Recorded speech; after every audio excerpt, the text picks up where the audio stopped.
Hey guys, welcome back to my channel. So today I'm going to do an update video on this Sha'Carri Richardson situation. I posted a video, if you haven't seen it, go back and watch it. But as I'm reading the comments, like a lot of people in the comments are doing exactly what I was speaking on in that video. So basically, let me play her interviews in the interview that nobody wants to speak on, because you know a lot of people like to project things onto other people. So first, let me play you what actually happened. Yes, she lost. So let's play that. What was your expectation as you came out here today to face these ladies from the Olympic Games? Coming out today, it was a great return back to the sport. I wanted to be able to come and perform. Having a month off, dealing with all I was dealing with. I'm not upset at myself at all. This is one race. I'm not done. You know what I'm capable of. Count me out if you want to. Talk all the shit you want, because I'm here to stay. I'm not done. I'm the sixth fastest woman in this game ever. And can't nobody ever take that from me. Congratulations to the winners. Congratulations to the people that won, but they're not done seeing me yet. Period. All right. Thank you, Sha'Carri. Thanks, Lewis. And we do apologize for the colorful language from Sha'Carri, but she's making a... Now, after that interview, she did come back and she did another interview, and this is the interview that people feel or seemingly missed, because I know that people love to, you know, look at negative things and make all these different type of projections on people and say things about people based off of something that happened in a moment, right? So before I go more in on that, let me play this interview that everybody seems to miss. But just how did it feel to be actually back racing? Actually, just to be back doing what it is that I have a passion for, that's in my heart, that navigates me through day to day, was a blessing. Just to be back on the track, not coming in with expectations, but of course wanting to do what it is that I'm well known to do, and that's be a performer. But God has a plan for everything, and I'm a warrior. And I would like to say, after the race, I was in the heat of passion, and I apologize for my language. But I'm a warrior. My passion will always come out for my love, for what it is that I put my blood, sweat, tears, and sacrifice into. This last month was a journey for me, but that's no excuse, because at the end of the day, I'm an athlete, and today was a day, but it's not every day. It's not the end of the world. And like I say, if you choose to count me out, joke's on you. Do you feel the love around everyone? Even after the race, even before the race, feeling the love, feeling the genuineness was amazing. Knowing the fact that people actually care, like people actually see what it is that I want to bring to the sport, what I put out there, and it's a blessing for it to be recognized. And so I'm thankful for the support, and I will continue to be thankful for the support. And when I go back into training, go back into competing, my support system, down to the fans, my family, my coach, y'all all are in there. I represent you guys. So, like I said, don't take today as an L for us, because we're not going nowhere. You mentioned the journey. What? Oh, okay. Any more races for you this season? Oh, definitely. There are probably a couple, one or two more, but yeah, we can't finish like this. You mentioned the journey, obviously a crazy one. What has this taught you? Oh, what this has taught me is moving forward. No matter what it is, the situation, the circumstance, you can't sit and dwell, because if you sit and dwell, you would never go up. when you down, the only way is up if you see it that way. So not even feeling like I'm down, I feel like I'm going forward. This is one day, tomorrow's another day, and going from there, and the days just run together. But all overall, I know what it is that I need to do. We know what it is that I can do, and y'all are gonna see it. Period. I know you probably don't want to dwell too much on it, but what do you feel did go wrong in the race? Honestly, nothing. I am my biggest enemy. In all honesty, I wasn't focused on my lane. I wasn't focused on what it is in me. But at the end of the day, no excuses. Not at all. It's time to get back in the lab and do what it is that I need to do. Congratulations to the women that won. I love women no matter what the flag is, no matter what brand you wear. I love successful women, and I hope that they continue to be just as successful as they're doing, and continue to thrive in their career. But I'm definitely going to thrive, and I'm definitely going to continue to show the world why I'm that girl. You've used the saying "no excuses." You've used that over the last month. Where do you get that from? Your ability to say, you know, maybe I've had this setback, but I can move forward. It just comes part of my mindset, and also not even just that, but my support system around me. They don't let me sit. They understand, because they see the talent so much. They don't just see today. They see the big picture. They see the overall potential and what I can do and bring to this game. So they never let me sit. And with that, it's in my head. It's been dwelled into me. Training from high school all the way up until now. The greatness in me is not on anybody's pace. It's not on social media's pace. It's not on my pace. It's not on the haters' pace. It's on God's pace, okay? And he gonna make sure I do what it is I need to do when it's time to do it. And right now, it wasn't time to do it, and that's okay. But when it is time to do it, y'all gonna know. And what will you say then? Nothing. What's the last month or two just kind of taught you about your confidence, your self-belief, and like how important that is to have that reaffirmed to yourself every day in spite of setbacks? Oh, just having that confidence. You have to believe in yourself before you expect anybody else to believe in you. So you have to have that confidence within you and sturdy, meaning because the world can be a foul place. So if you don't have it within yourself, when you step out into the world knowing that the world isn't all peaches and cream, then the world is going to get to you. So with that, I continue to stand strong, stand tall. My support system, my family, everybody, they keep that in me as well. So honestly, the confidence comes from being grounded, from having that support system. And as long as I got them, the haters can talk, people can talk, but at the end of the day, we're still here. You're still gonna watch. You're still waiting. So I feel delicious. Okay? You've inspired people. Do you see yourself as a role model? Yes, I do. At this point, I have accepted that role because of the fact people need someone. And I have to learn that. I've learned that. Like, people need that. Somebody has to be able to step out there and be that sacrifice, that one to lead the way. And I have no problem with that sacrifice. I'll take all of that. If that means the generations after me can come into this game feeling like themselves and express that. They don't feel like they have to be in the public. They don't feel like social media is pressuring them and crushing them, because at the end of the day, you are who you are, and you have to hold on firmly to that. Because if not, the world will crumble you down. So I'm standing tall. Thank you. Thank you. Now, I love everything she said in that in her interview, her second interview. She basically said the same thing I said in my first video, and I haven't even seen this interview yet, but before I had made my first video. And the crazy part to me is, I feel like because I said that people, like, it's like folks want her to be depressed about her losing a race. Like, yes, she lost a race. It's like, I feel like a lot of people can actually learn from her, because when something bad happened or something negative happened in somebody's life, a lot of times people have a tendency to dwell on it. Like, one negative thing in your life don't you know what I'm saying? That don't mean like this is your life. Your life is just over. Like, she lost a race. It's okay. Yes, she is confident in herself.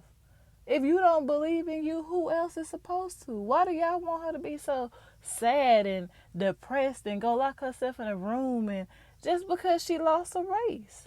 Like, to me, a lot of y'all need to start looking within yourself and trying to figure out why. Like, just because I'm not saying, like people saying you don't want her to take accountability. She always do take accountability for her actions. Even when it came to her smoking marijuana. It was the black community that was up there talking about, y'all need to change our rules for the Olympics. Let that girl run. She said she was wrong. And y'all overlooked the fact that she took accountability for that and turned it into, no, she needs a race. Like, she always take accountability for her actions, but I think y'all are not used to people in the spotlight taking accountability for their actions and being confident in herself. A lot of people's confidence comes from other people. A lot of people are not confident in themselves unless other people make them feel comfortable and confident. And that's the issue. As long as you believe in you, that's all that matters. Who cares what other people think? And that's what a lot of people nowadays can't deal with. If other people don't think you're going to be successful, you're going to be you're going to win a race. That if the other people don't believe in you, then people tend to not believe in themselves because of it. That's why you hear people say, Mom, such and such said ain't going to be nothing. I don't care if your mama don't believe in what you're doing. I don't care if it was your teacher. I don't care if it's your friend. It does not matter. You are the only person who need to believe in yourself. And for y'all to try to say she arrogant for saying that she's great, that's insane. That's insane. It's the same thing that Kobe did. Y'all think Kobe went out there? He said he was great all the time. And other people said he was great. You think he went out there and had a game, a perfect game every single time? No, he didn't. Some days he had off days, but guess what? He came back. Just like her. She just had an off day. But guess what? She's going to continue to come back. She's going to continue to get better. And what is the problem with that? There's no problem with that. Y'all just want people to be sad when something don't go their way. And that's just not life.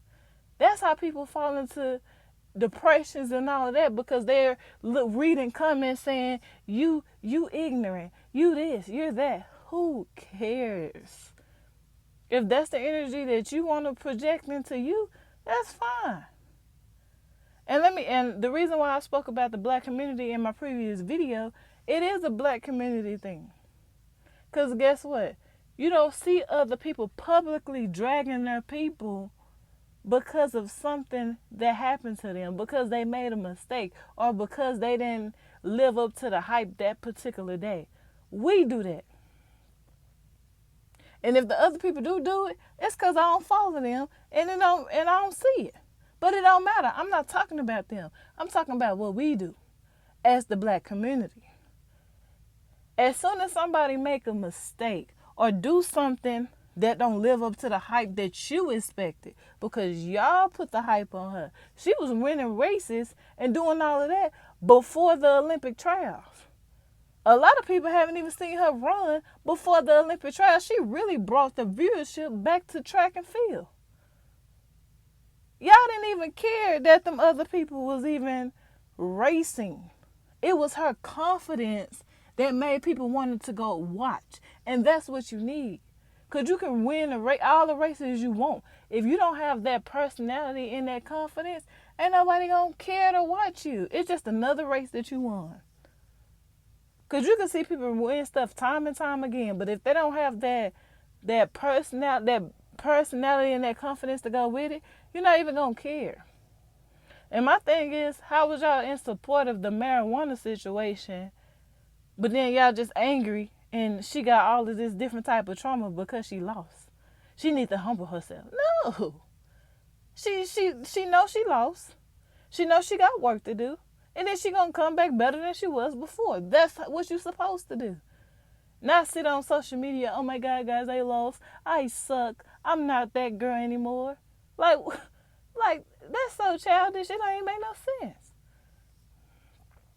And I screenshotted a conversation that I had on my Facebook right before I made this video that is like a prime example of what I mean when people, when you know what I'm saying, as soon as somebody do something negative, all of a sudden they see all of these different things in them.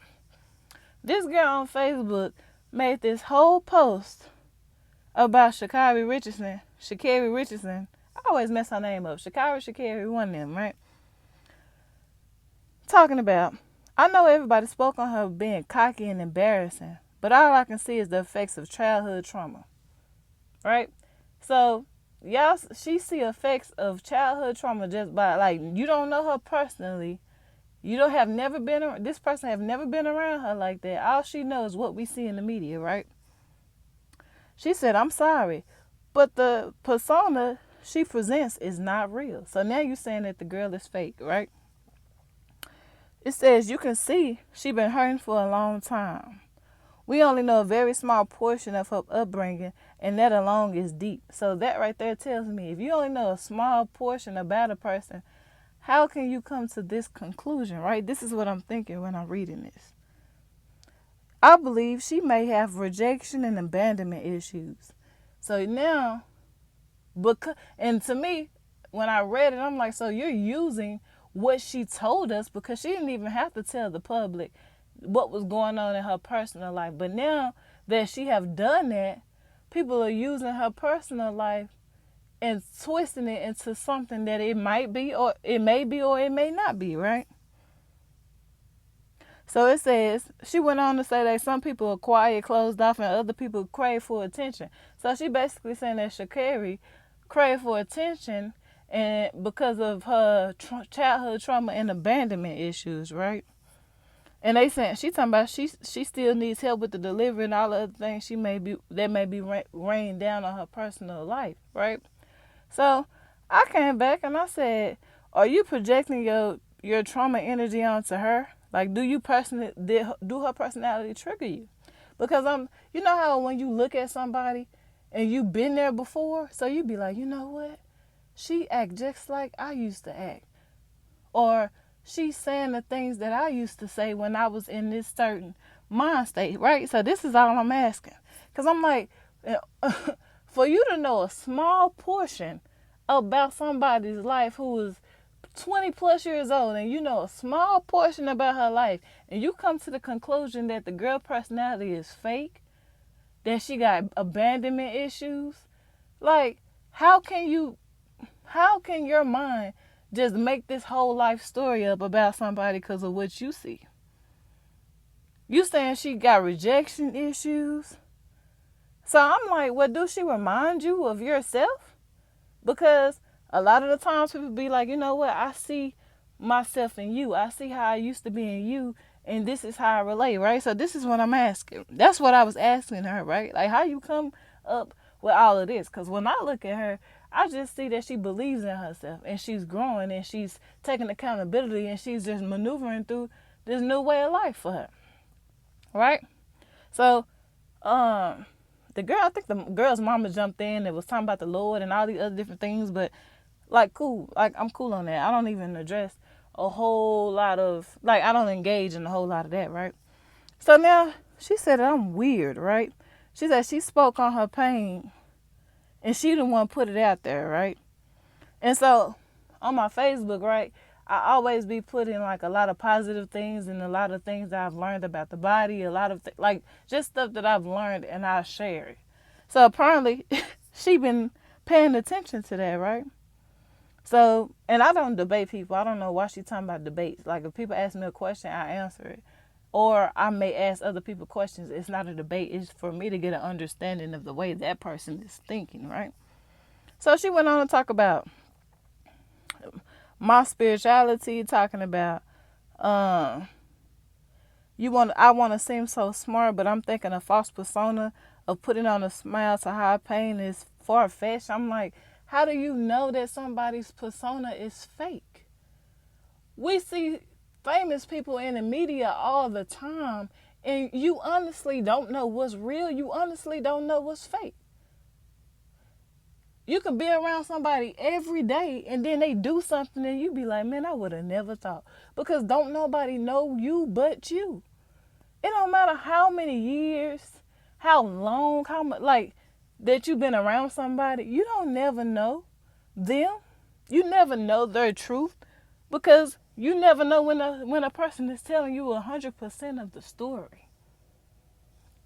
You just never know. So she went on to talk about, I think I'm woke and all of this different type of stuff, right? She did a whole paragraph talking about she grew up with both parents, and like, just because you grow up with both parents don't mean you don't have trauma. A lot of times when you, like, what is both being with, I'm asking her personally, do you see yourself in her? How do you know she's being fake? How do you know she have abandonment issues? Because in order for you to know something, you would have had to been through it or know something about it, right? Not just using what she told the public against her. So she did all of this, right? So I don't address all of the negative energy, right? So all I came back and said, if I'm a weirdo for asking questions, then cool, you know. But I'm steady asking her, what made you think her whole personality is fake? What made you think she have abandonment issues? Then she come back to say, don't play sweet now, da-da-da-da. And before, in her other post, she was talking about everybody inbox me, tell me how my post is inspirational. Nobody is talking about none of that. Nobody said the girl post wasn't inspirational. But this is a lot of times, this is what happened in our community as Black people. When somebody don't agree with your stance, you're offended, right? A lot of times that's what happened. It's like folks want everybody to think the same. And as long as you don't have an adverse opinion to what somebody else is thinking, everything is peaches and cream. But as soon as you think, well, you know what? Maybe it could be this. Oh, you this. You're that. Like, what is that energy that we give off? What is that? I'm still trying to understand. So as long as somebody agrees with you, you're okay. But when somebody don't agree, you're not okay. Like, how does that even make sense? And the thing about calling me Sabu, she was actually that's a prophet. That's a teacher. So I don't even know how that was supposed to be offended.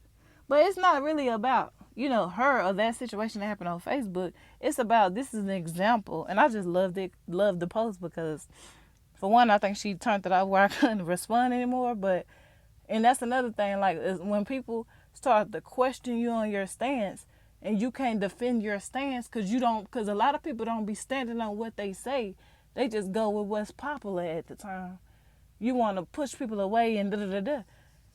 That's crazy to me. And that's why I was talking about that, you know, we need to learn to heal our traumas so we can stop projecting that on other people, right? And when we see that somebody needs help, instead of laughing, we help. When somebody have a bad day, instead of making that the joke of the city, we say, you know what, girl, you got smoked, boy. But you know what, next time, you going to come back and you going to get them. Like, she's not mad that she lost. And you can say, girl, you got smoked. Yes, that is true. But that doesn't mean she won't come back and be great the next time. Just like she said in her interview, when I win, then what you gonna say? People wouldn't even be talking about the girl got trauma and all this different type of stuff if she would have won the race. So you only care about it, or people only see certain things. Even in the comment of my video, in my previous video that I talked about her, y'all only see her in this negative light because she lost. Like, so if you felt like she needed help or all of these type of things, why come there wasn't a stance beforehand? So it's like when people are great, everybody is pumped up, right? But as soon as they fall a little bit out of their greatness, it's like we just stomp them on down and keep stomping them and keep stomping them. Because folks cannot wait until somebody gets so low to where they can reach them. And they want to pull them down. They're mad when they don't come. And I stand on that. A lot of folks need to fix their trauma and find out why. Go within yourself. Because it really don't even make no sense. And it was all these comments talking about you just another black woman who want to take up her. How am I taking up for her by saying that she's confident in herself? It just makes absolutely no sense. Just because somebody is down don't mean I'm going to be like, girl, let me keep stomping on down. Yes, she got smoked. But does that mean she won't be great? Does that mean she don't have the ability to be great in the future? No. What kind of people sit there and just want to say, aha, you got smoked. You're not great. You're not what you said you were. Clearly, y'all weren't saying that when the girl won in the Olympic trials. So, some of y'all need to fix yourself. And that's all I got to say about it. I'm out.